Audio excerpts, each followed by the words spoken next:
I want to play for you what President Trump said this morning about those 12 Russian military intelligence officials who were indicted. Let's take a listen. This was during the Obama administration. They were doing whatever it was during the Obama administration. I think the DNC should be ashamed of themselves for allowing themselves to be hacked. They had bad defenses, and they were able to be hacked. But I heard they were trying to hack the Republicans, too. But, and this may be wrong, but they had much stronger defenses. Now, Senator Warner, obviously the Russians are responsible for Russian actions, but looking at the indictment and everything we know now about the Russian election interference, in retrospect, shouldn't President Obama and his administration have done much more?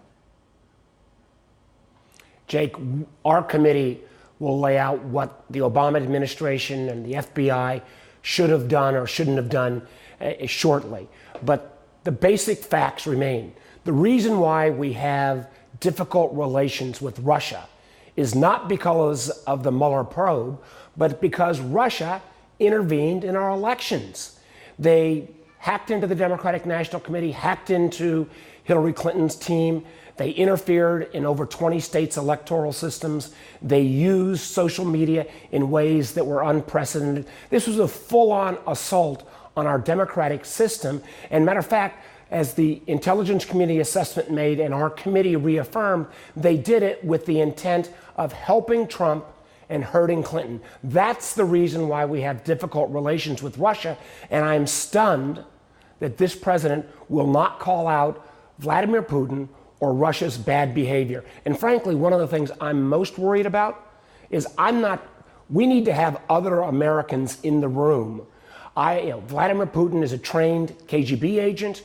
He may come in with maps of Syria or maps of Ukraine. And frankly, I think he'll take advantage of this president, who we know doesn't do much prep work before these meetings. We need other individuals from his administration in the room so we know that at least someone will press the Russians on making sure they don't interfere in future U.S. elections. Matter of fact, this is not just happening with us.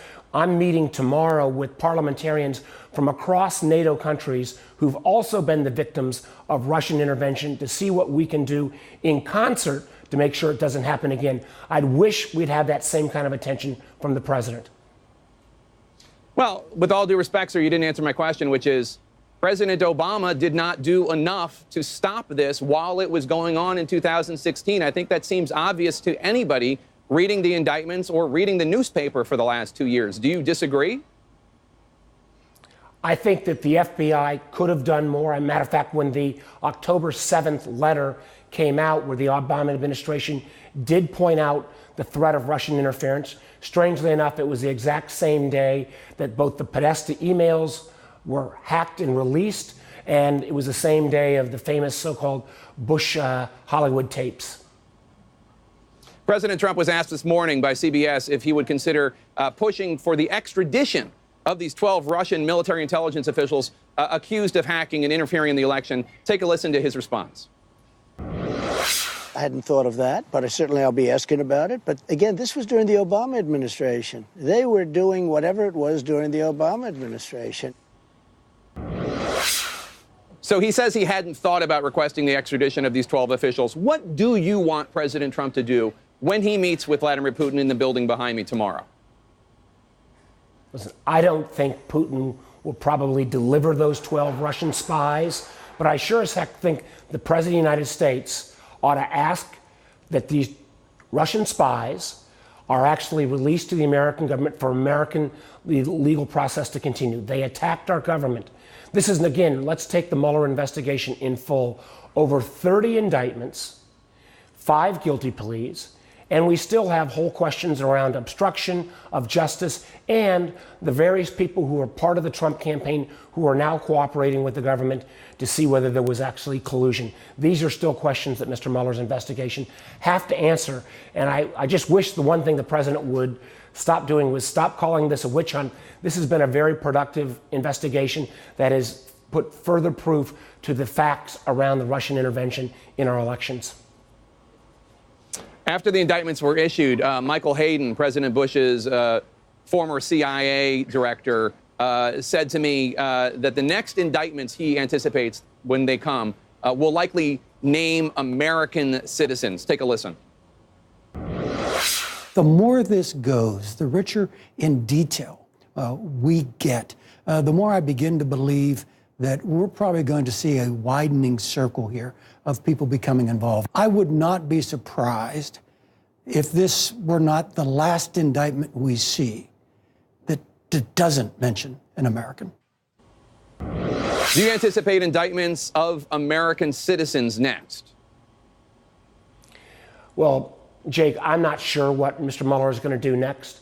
I do know that we have in the public domain the fact that Russian agents reached out to Mr. Papadopoulos, a Trump campaign official. We know that Russian agents met with Trump's son, his son-in-law, and his then campaign manager to try to offer dirt on Hillary Clinton. We know from the indictments that Mueller put out on Friday that the very day that Mr. Trump called on the Russians to try to hack into the Clinton emails, well, Russian spies actually that day did try to attempt to hack into the Clinton campaign. So I would not be surprised at all if whatever is coming next from Mr. Mueller might end up involving Americans. Let's face it, there are a number of individuals from Trump's former national security advisor, General Flynn, to his deputy campaign manager and others who are cooperating with the government. I don't know what that cooperation involves, but I believe we've not seen the results of all that work yet. But just ask you, do you have any hesitation criticizing President Trump while he's overseas, giving the old adage that politics should stop at the water's edge? Listen, I am saying to Mr. Trump and to his White House, let's make sure that we put more people in that meeting with Vladimir Putin, a trained KGB agent. We need to make sure that the Americans, and for that matter, the world, gets a straight story of what happens in that meeting. But let's also examine the fact this is a president throughout the last week who's basically treated our allies like adversaries in ways that were, I believe, totally inappropriate, and continues to treat our adversaries, tries to act like they're friends. I don't believe that is in the best interest of making America safer. The indictment also outlines Russian government hackers targeting political committees and campaigns, as well as voter software and state voter registration systems in 2016.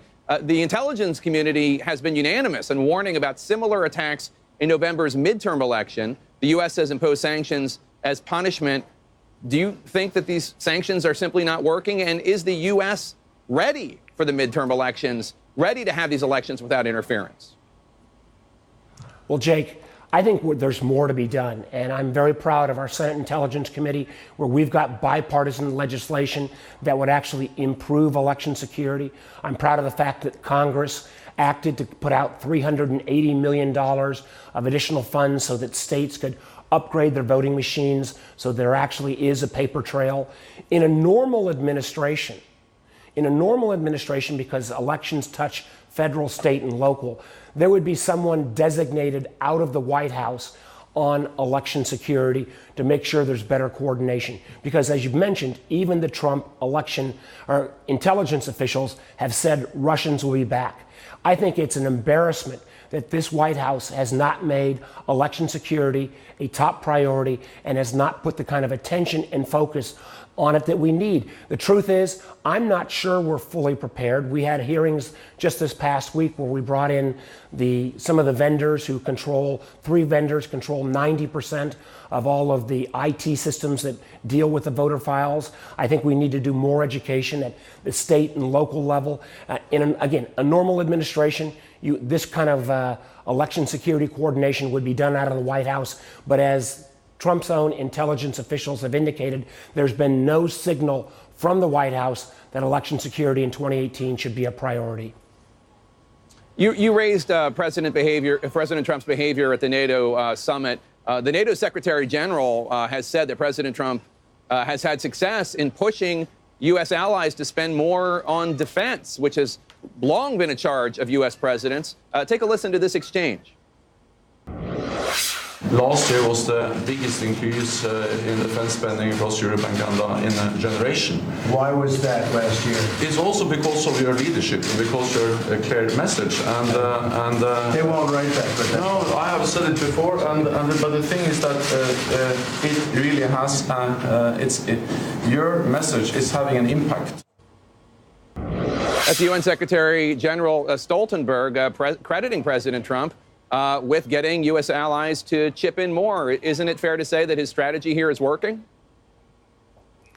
Well, Jake, clearly, I think other NATO countries should chip in more. That's been a goal of American through Democratic and Republican administrations for decades. But at the end of the day, we'll see if that actually happens. This president has a tendency to make bold statements after meetings, and there may or may not be results afterwards. Let's go back to the president's photo op opportunity with Kim Jong-un. After that meeting, he said, if I remember correctly, he tweeted that Americans can sleep soundly because North Korea is no longer a nuclear threat. Well, we've clearly seen that that declaration was not true in terms of the follow-up meetings and in terms of our own intelligence assessments that North Korea has done virtually nothing to actually denuclearize. So the proof will be in the pudding. Let's see if these European countries actually step up and spend more. I would be pleasantly surprised if that proves to be the case. All right, Senator Mark Warner, the top Democrat on the Senate Intelligence Committee, thanks so much for your time, as always.